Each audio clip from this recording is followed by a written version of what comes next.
Welcome to the first ever Truth Seekers podcast featuring two longtime friends, Tom and Glenn, where the two of us will be genuinely responding to the most recent podcast, whether it's Joe Rogan, Sam Harris, and we will be responding with the aim of just having great conversation around a topic we love. Awesome. And today we're going to specifically only be looking at one podcast. That's going to be the recent Joe Rogan Experience, actually number 1006, Jordan Peterson and Bret Weinstein. And we're just kind of going to go over what we thought about it in general. So what was your take on it, Tom? Well, overall, it was an extremely useful conversation. And I thoroughly enjoyed it because Bret Weinstein winds up being a really good counterweight to Jordan Peterson, in the sense that Jordan Peterson, although very evolutionarily minded, can get into wisdom, into sort of thinking about ideas from religion that can get unscientific, it seems, at times, even though he would claim it's all congruent. Bret Weinstein's more of a cold-hearted evolutionary scientist type. So to hear the two of them agree on a lot of things and then clash on different things was very cool, and I'm impressed with Joe Rogan for having this type of thing where he's not even the one asking the questions. The two of them are just going at it. I thought that was pretty cool. What were your thoughts?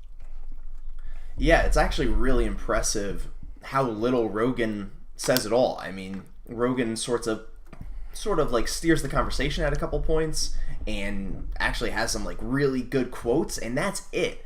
I mean, he's maybe less than 10% of this podcast, which it can't be an easy thing, but I think it's probably because of how much he respects Peterson and Weinstein. But my overall opinion on the podcast was it was a very wavy kind of podcast.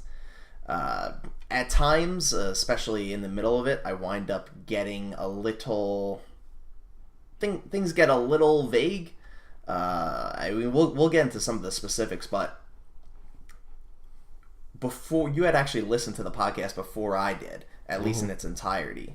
And it's funny because I had listened to maybe the first 45 minutes when you had already listened to all of it. And you mentioned to me, you're like, oh, I was really impressed with Weinstein on this one. And I had the exact opposite opinion for the first 45 minutes. I was like, wow, Peterson is just killing it these first 45 minutes. He's dropping knowledge. He's doing his thing, going against a lot of the like neo-Marxism things. That's his thing. Yep.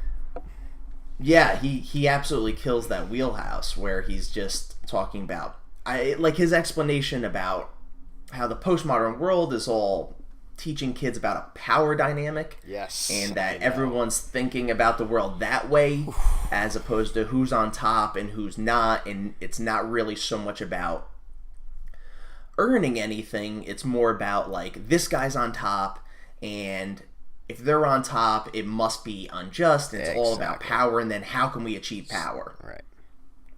Power, ethics. So I was very impressed with that. Rather than just ethics. Exactly. And I would say that wound up being one of the main topics of the podcast, was them talking about power in the modern day and how it's thought about. I know, yep. Exactly. So that was I thought pretty clear. So the first cluster, that first 45 minutes where they attack Marxism, basically together, but Peterson obviously can talk it out. And you mentioned the power dynamics element. Is there any area where you disagree with Peterson and find yourself standing up for the left-wing people when they're doing this pummeling, or do you basically just always agree with the right-wingers? And I would note that this is a theme repeated on Joe Rogan by different speakers and or Peterson each time he comes, right? So what how are you thinking that through? Well, I would actually say that there's, if we're talking about Rogan in general as a podcast and who he has on, there is a bit of diversity in how the left is viewed. He's always going to go against the crazy left, the hyper left. And he'll say, okay, they're wrong. And even whether there's a conservative or a more left-leaning person on the podcast, he will always say, okay, the extreme leftists are not good. But then I think it's the middle ground left is where you see Rogan kind of waver a little bit. So, yes, I wind up agreeing with Peterson and Weinstein when they're talking about the left, but they're not really talking about the general left for the most part. Yep, I agree. A lot of their scenarios are an extreme left.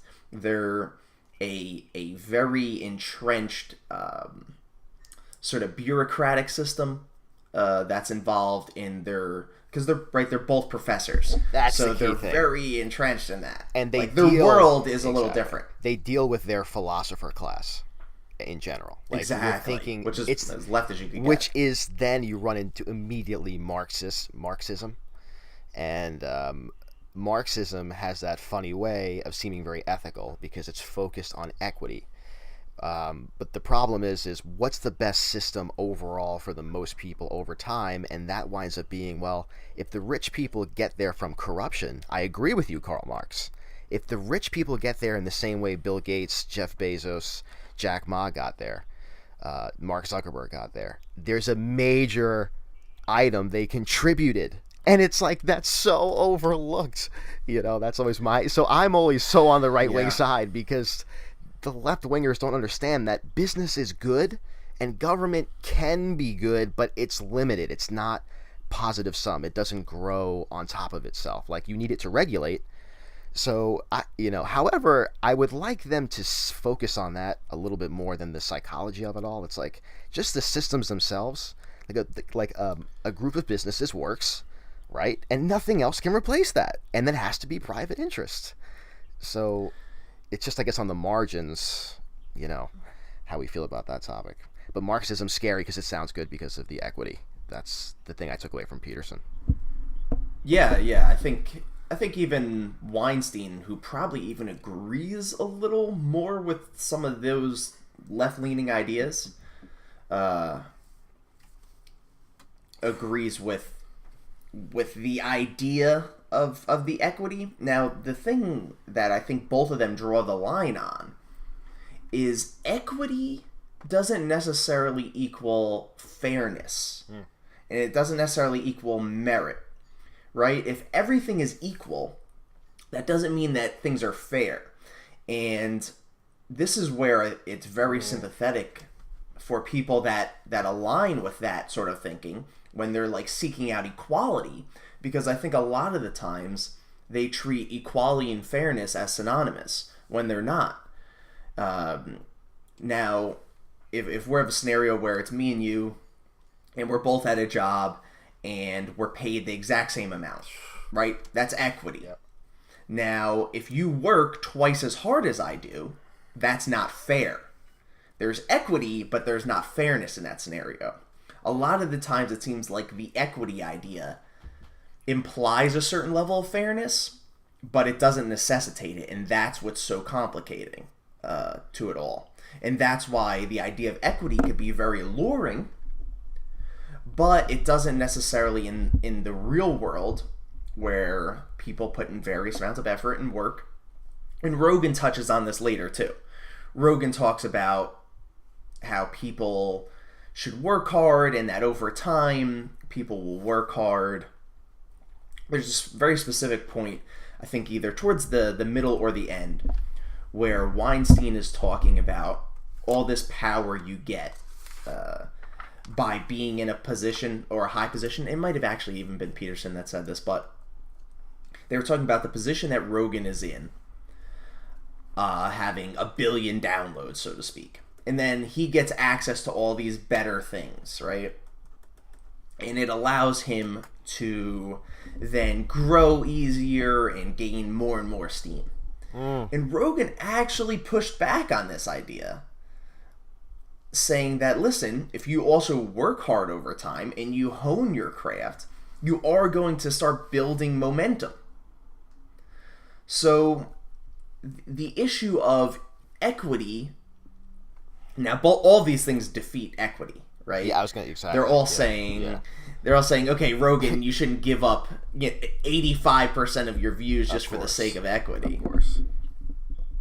And that was effective. But he does argue for fairness. When Peterson said that part, that was effective.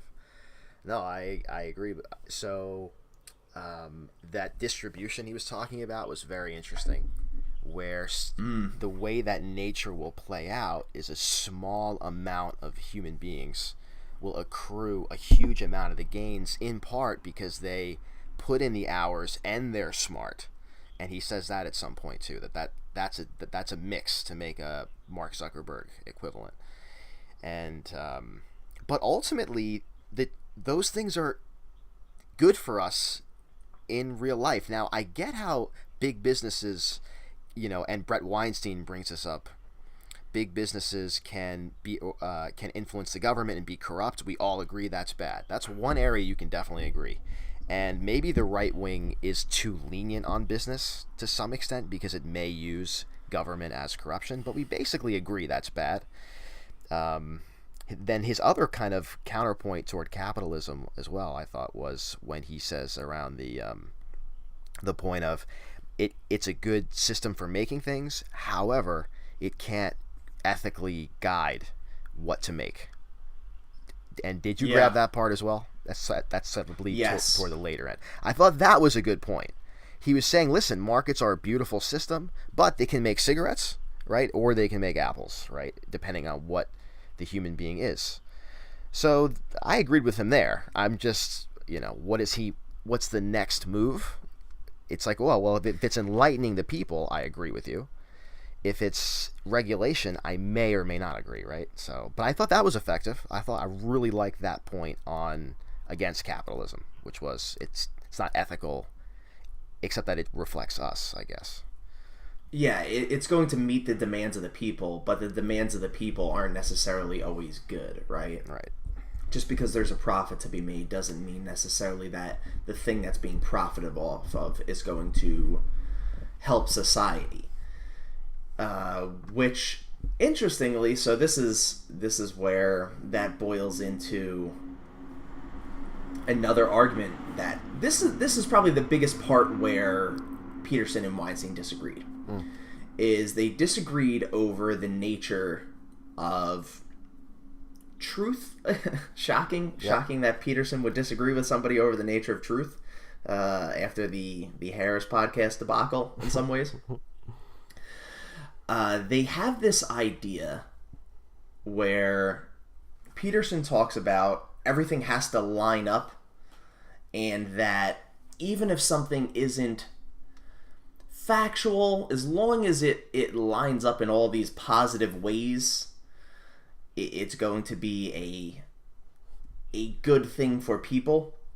And it seems like Weinstein doesn't quite necessarily agree with that. This was specifically in terms of in religion and its necessity.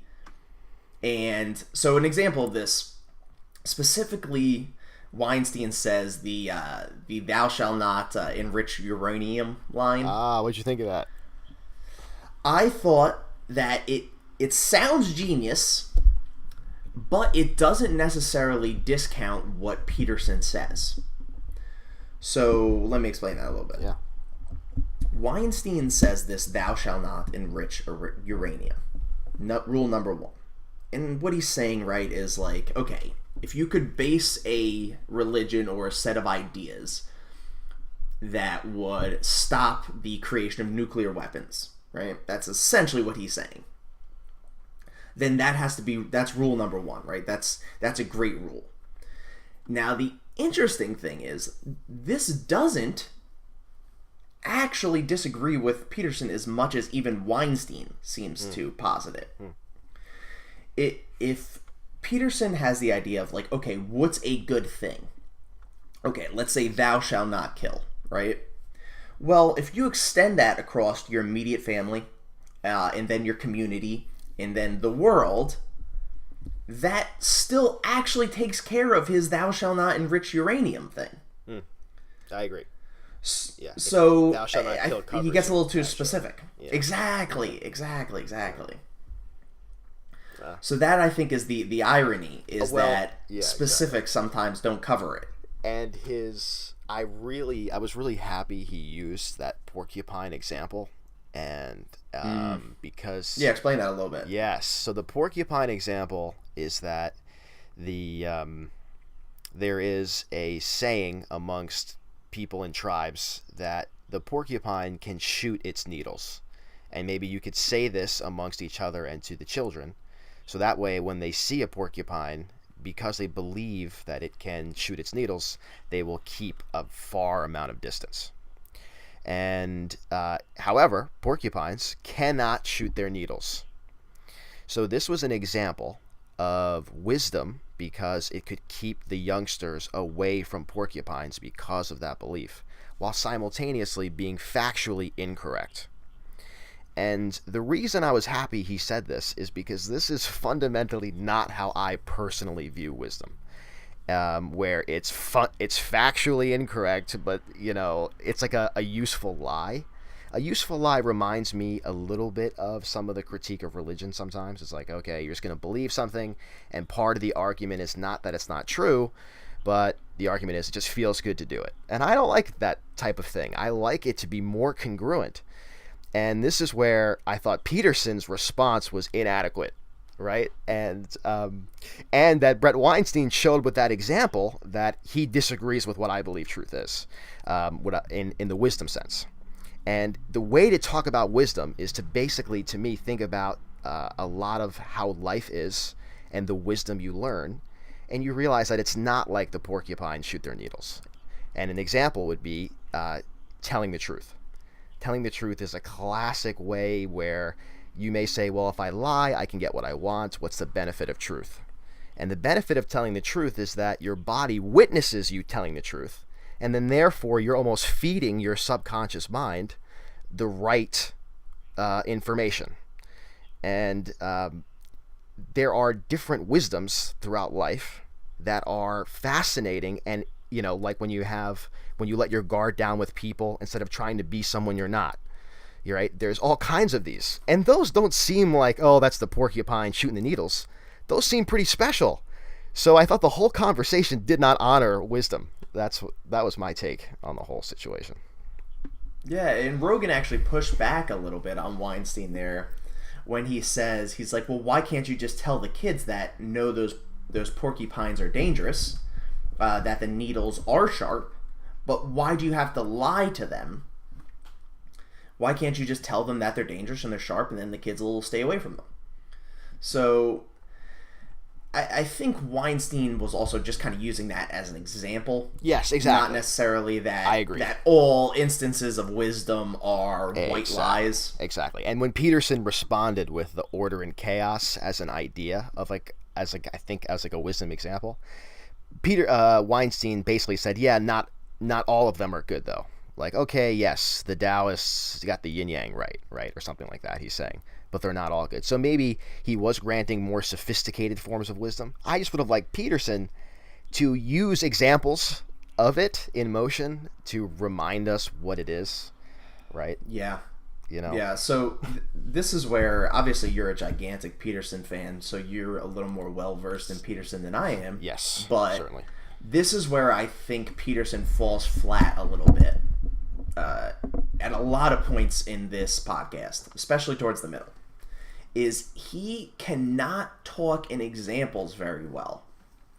Or at least in this instance doesn't talk in examples very well. He does a lot of this. The neo-Marxists believe that. The postmodernists believe this. And he talks in these very, very big generalities. And when he talks in those generalities, I find it very difficult to frame exactly how the things he's talking about would fit into my real world. He's always framing in sort of like a historical context or a philosophical context of, if you're a neo-Marxist, this is what you believe. It's like, okay, but what is a neo-Marxist? What is the average person here? Are we calling any left-leaning individual, a neo-Marxist? I mean, there needs voters. to be better definitions.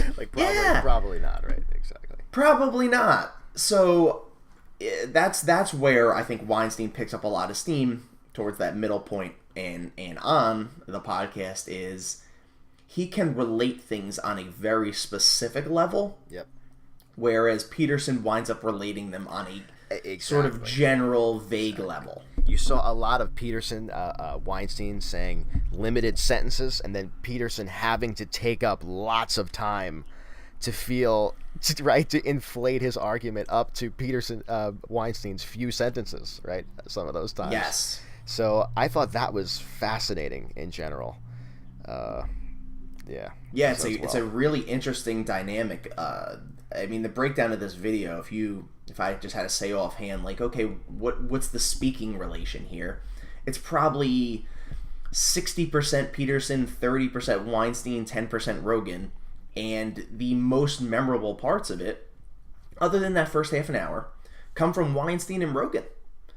They make these very concise, simple statements that are firm and you can understand them, whereas Peterson, like you said, speaks in this very grandiose way, and he always does this thing too where let's say we're at the topic, right? Let's say Weinstein or Rogan bring up a specific topic, like when they get to talking about Hitler. Very specific topic. And then the first thing Peterson does when addressing that topic is not address the topic. The first thing he does is take a step back and then provide a greater scope and then dive back into the topic. Yeah, and very often. It takes you out of the discussion very often because the more he talks about that greater topic, the less you remember what Weinstein just said. You're suddenly reacting then to completely agree. This stage that Peterson has set instead of what Weinstein just said. Yeah, I completely agree. And I thought exactly the wisdom area as well was just like very few people do this where they just sort of ring off examples. I mean, you see actually politicians ring off bullet points, but in this situation, I would have liked him to remind us again of what is wisdom, right? So examples, telling the truth. The fact that contribution and working hard makes you happy and pleasure seeking doesn't, paradoxically, right? And then you have when you're with people having no agenda, to be creative, you have to be spontaneous, more like in sports when you have to relax. I mean, there's all these. It's kind of like psychology, except that it also affects everybody. So psychology is typically the one person at a time, but like wisdom is sort of like one person at a time, but then taking into account there are multiple human beings, that we all have our own views, and sometimes they do scary things when the wrong ideas take over.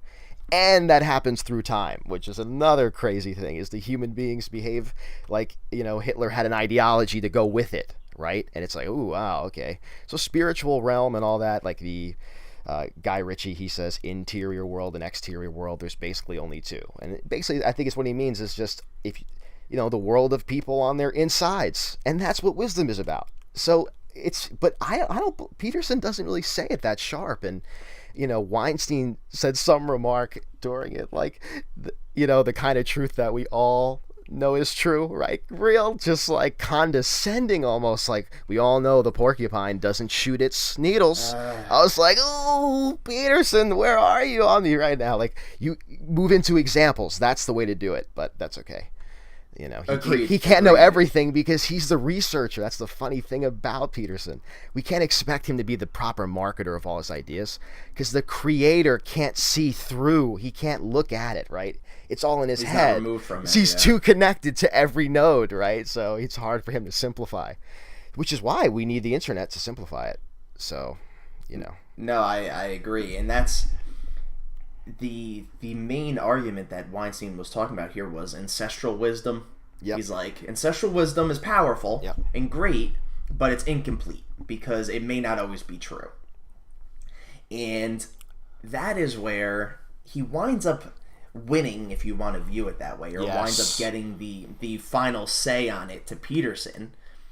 because that is the point at which he launched into the thou shalt not enrich uranium thing. That was what kicked that off. That was his the big attack. ancestral wisdom is powerful, but not updated. But is incomplete. Right. Yeah, it's incomplete. And this is where I disagree with him. And I think you also kind of do.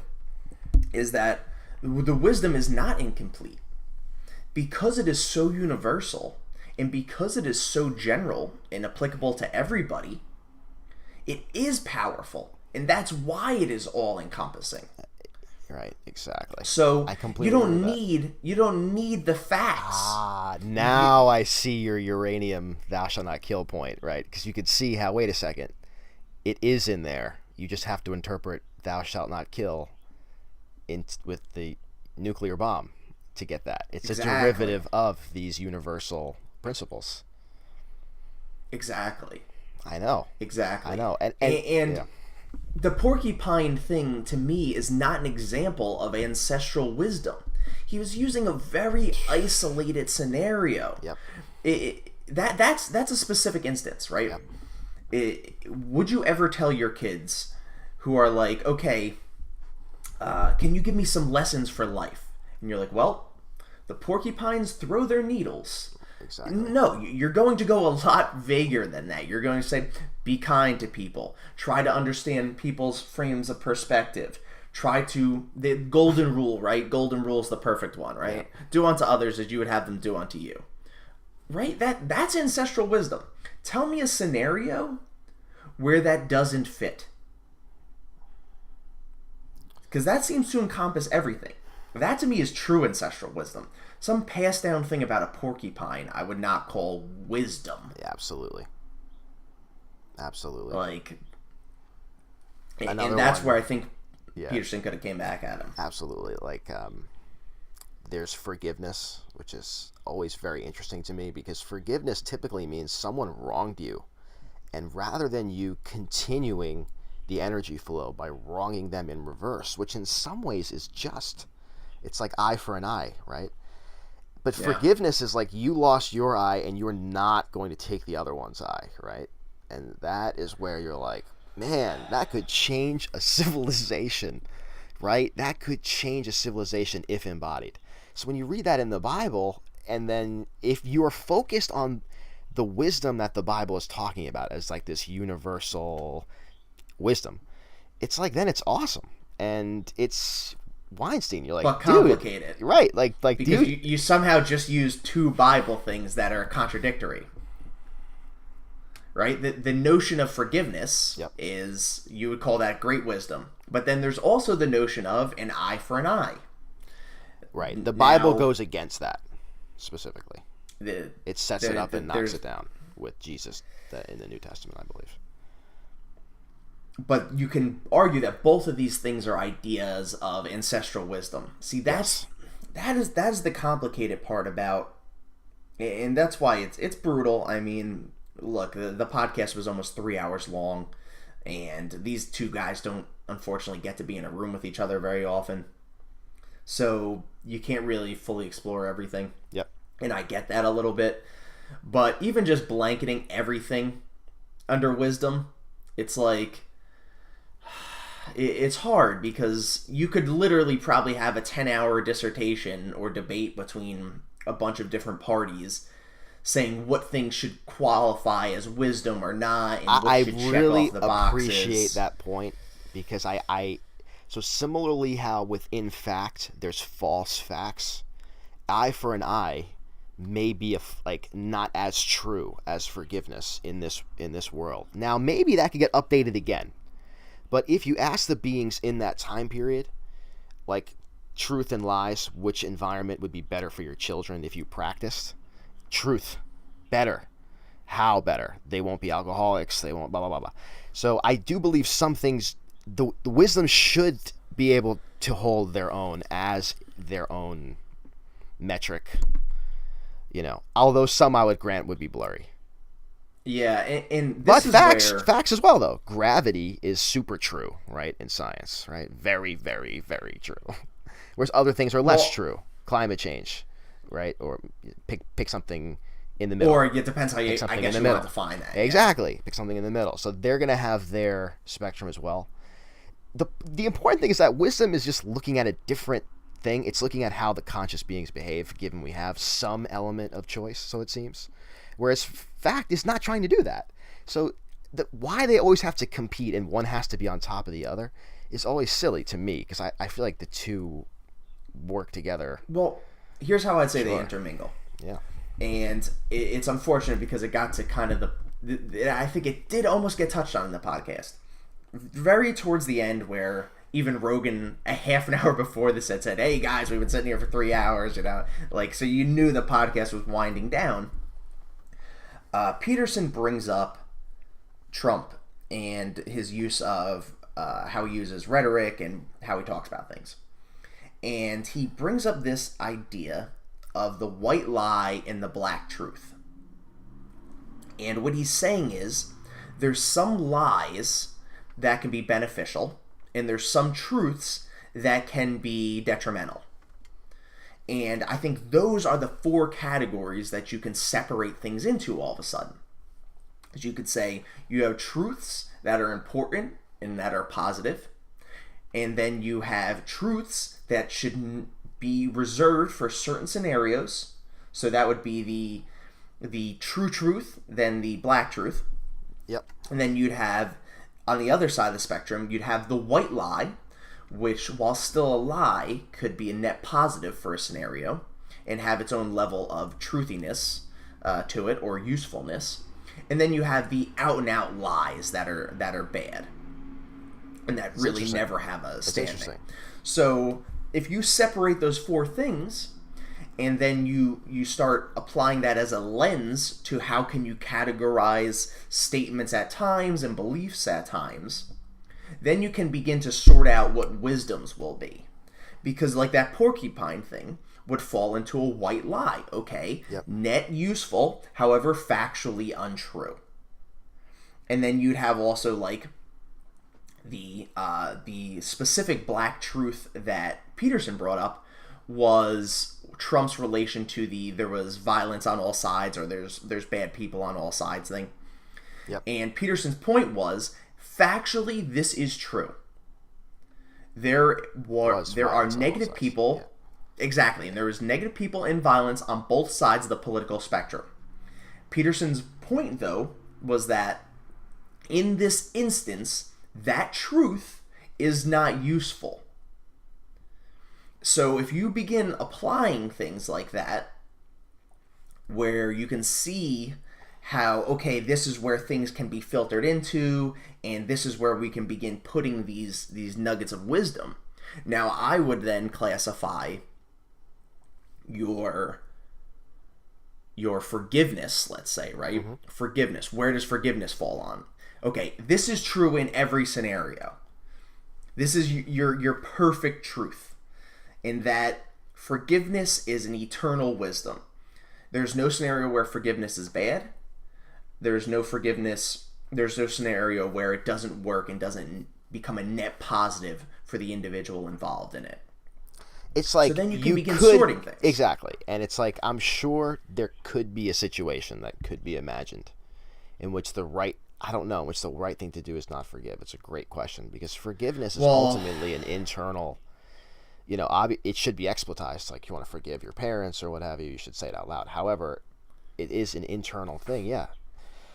Yeah. No, and of course, I'm thinking of a topic where it wouldn't work. It's like, okay, somebody commits murder, you forgive them, so you release them, and they commit murder again. It's like, okay, well, that's maybe not a good use of forgiveness. So the one that I want to take on is telling the truth, ironically. Like, being honest, let's say. That's the act of telling the truth. So when you're judging that, the way to judge honesty is not whether or not the person's fact was correct, but it's whether or not they sincerely attempted to use their best knowledge and they're not deceiving you specifically. So ironically, right there, to me, telling the truth is similar to forgiveness. Now, here's the thing, though. You can lie to the Nazi guards when Anne Frank is in your attic, right? We all agree. So Well, you would that call that a white lie then in that scenario, right? you would, for the sake, because you would, if you're at the door and you said that, and then someone asked you about it, you could say, number one, I know that I lied, but it was the right thing to do, and I would agree. It doesn't. Some people want to use that to take down telling the truth, but in situations that doesn't have to be, telling the truth is then your best option, right? Now, so it's just like, for some people want to use that example to undo telling the truth, I feel like, sometimes. Yeah. And I don't believe that that's fair, because part of using wisdom is being sincere to that moment in time and doing what you have to do then. And sometimes it may not be the right thing, unfortunately. Although some principles you don't want to break, so it's pretty interesting. Well, I think you said the perfect word, honesty. There's a difference, I would say, between honesty and truth. Definitely. Honesty is understanding the scenario and saying the truest thing within that scenario. Whereas truths are these kind of, it's like the point also Rogan brings up is like, why are we calling it truth? Why can't we just delineate the difference between truth and fact? Like, is it the truth that the porcupine throws its quills? No. But it is a truth in the way that it is dangerous. However, it is a fact that they don't throw their quills. So it's like, then honesty is, if somebody asks you, why are we afraid of the porcupines? Why do we not go by them? The honest answer is, listen, they don't throw their quills, but they are still dangerous. That would be honesty. You could say it's as if they threw their quills. That's how dangerous they are. They don't throw their quills, though. Right? They do not. Exactly. So that would be a that's a good white truth. I agree with that. So and the way to be honest and use the porcupine thing effectively is to change the language to it's as if, but maybe folks didn't always have that in their repertoire of language, so they just said it throws needles, right? Well, I think there's also a gap in knowledge. Is maybe at some point they thought they did throw their quills, right? Like, you get hit by a porcupine the very first time, you don't know what's going on, you freak out, you go back to your village and you're like, it threw the quills at me. So then everyone becomes afraid of the porcupines, they stay away from them, and that's kind of right. That's how myths and legends get built, right? Is there's a kernel of truth that gets expanded on, or not a kernel, but it's not true in fact, but it is true in phenomena. It's like that's where the word truth gets right. Like, you have the god of whichever the god of anger is. Like, oh, you have the god of blah blah blah in you, and it's like that's half true, because it's as if I do, right? And that's what I mean when I say that. However, we have them all mixed up in modern culture, right? Because we interpret across these two back and forth. I like that Peterson had the model fact versus wisdom on deck, so he at least didn't repeat the Sam Harris thing. He said, yes, you could say fact versus wisdom. I almost wanted to applaud him, like, hooray, we got it. Okay, truth is the top, and then you can break it into two, and our world is some interplay. The problem was just the lack of defense of, they steel-manned science and possibly not wisdom, because his basic defense was the field analogy, which was a field doesn't tell you how to run up it. Instead, you bring some kind of ethic of how you're going to run up the field to optimize it. So it's a clash. Yeah, it's true. The problem is it doesn't quite get the audience on the same page. Incomplete. Like when he uses Atlas and says, young men, if you're having pleasure seeking as your main thing instead of work seeking, it's no surprise you're unhappy. And like, everyone knows that they need to hear that. It's like, oh, okay, that's a wisdom. Okay, so here's an interesting departure from this. Please. And to talk even about the podcast as a whole, right? So let's say you've never seen Peterson or Weinstein. Would you say this is a good representation? If you want someone to get their first exposure to Peterson and Weinstein, is this even the best instance of each of them on Rogan? I would definitely say no.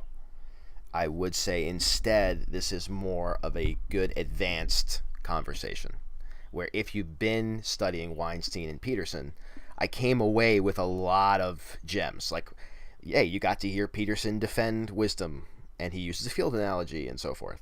Or I got to hear someone defend Marxism from this perspective of, oh, Marx has good critiques for capitalism, and capitalism doesn't has an ethic. So like there were some cool takeaways from both parties.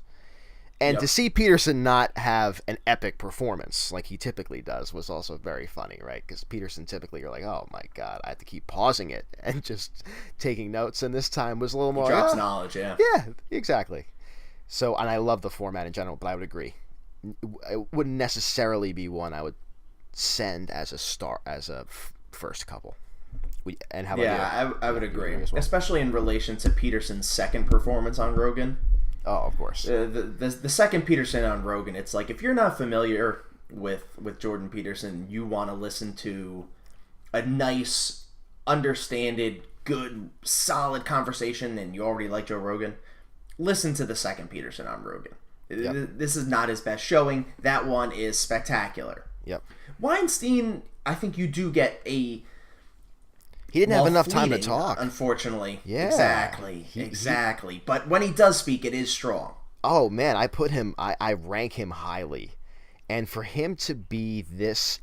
like I know he said on Rogan previously, I'm a deeply progressive guy. And I see it out of him. I see it because if you're scientific... One of the fundamental questions is, like, is there a natural order to life, right? Or can we make it ourselves is sort of one of the... And religious people seem to have the view that God makes an order. And even though I disagree with them on their God, I agree that there's kind of an order already.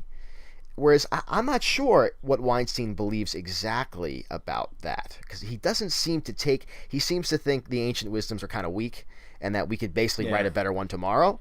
And when I know the people that I know today versus, like... the proper interpretation of The Prodigal Son by Guy Ritchie, right? It's like, oh, forgive your animalistic side. Yeah, the metaphorical. Right, you're like, oh, that's so good. Right, that's better than a lot of things I'm hearing.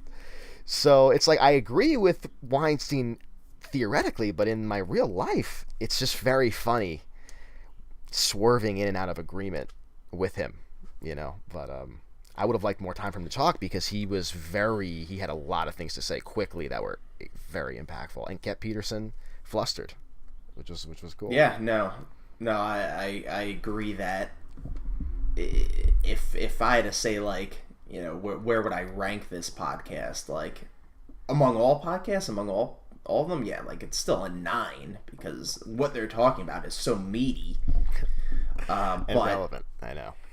Yeah, like exactly. In relation to its potential, it's like a 7. It's like a 6 or a 7.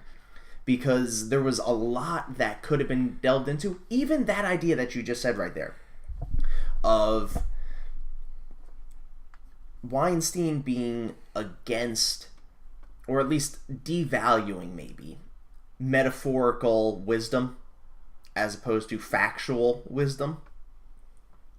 It never really got addressed. It kind of got passed over to some degree. Yeah. And that's an argument where you know how Peterson's opinions on religion and at the very least Christianity or Judeo-Christianity and the way he favors it and believes it can be useful in life. And obviously you see the skepticism coming from Weinstein.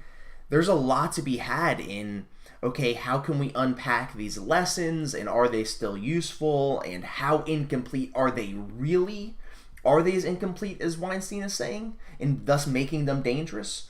Or is there still so much positivity that they are useful? That, to me, would have been an excellent conversation for the two of them to have, where they clearly have opposing views. Yep, I completely agree. So that's the only... bit that I would say was a little bit. They can just run it back. Exactly. They can run it back. The hope is that they will. Exactly. It worked obviously for Harris and Peterson. Multiple bites at the apple kind of helps because these guys, we're getting in an era too where the world, or at least this world of knowledge and thought is crossing over a lot. So Peterson knows who Weinstein is before they meet, and vice versa. Absolutely. And they all kind of know each other without meeting each other. So the first time they meet, it's always going to be this like, it's like you've got this like pen pal or this person that you've just been dying to meet, and then you finally meet them and like you just vomit up everything. You just say everything. It's too much going on. You got too much energy.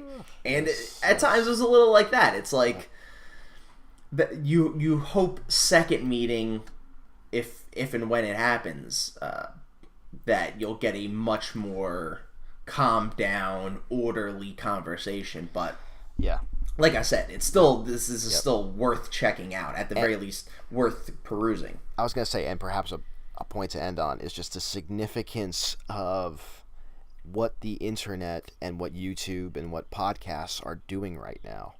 By typically you read books, right? And that's the key way.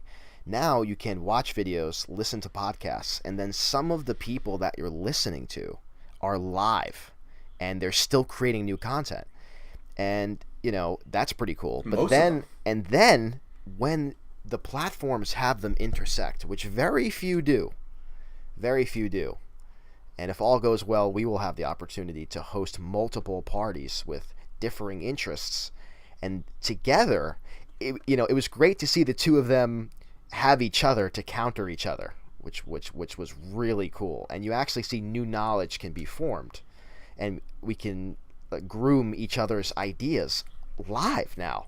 So that is pretty cool. The authors are live and debating each other on platforms for long hours of time with millions of people listening, and not an not a bad interruptive commentator and there's no commercials. It's like, oh, very nice. So that's really cool. Very exciting. So yeah, and that definitely has a lot of crossover with what we're trying to do here, and what we hope to keep doing with future podcasts is highlighting these things. Absolutely. Highlighting these moments where you get these great crossovers, and even if they're imperfect, and I'm sure a lot of the times they will be, they're so much better than the average thing. And I think that's a great point you made about this living, breathing nature of it. It's like these are two guys that are still around, that thoughts are evolving, that situations are evolving, and they're commenting on the world around them. And that world is not just around them, it's around us. Like, that is many great speeches as we've all loved from previous historical figures. They're not as much talking about the world that we live in today. They're obviously stuck in their moment in history.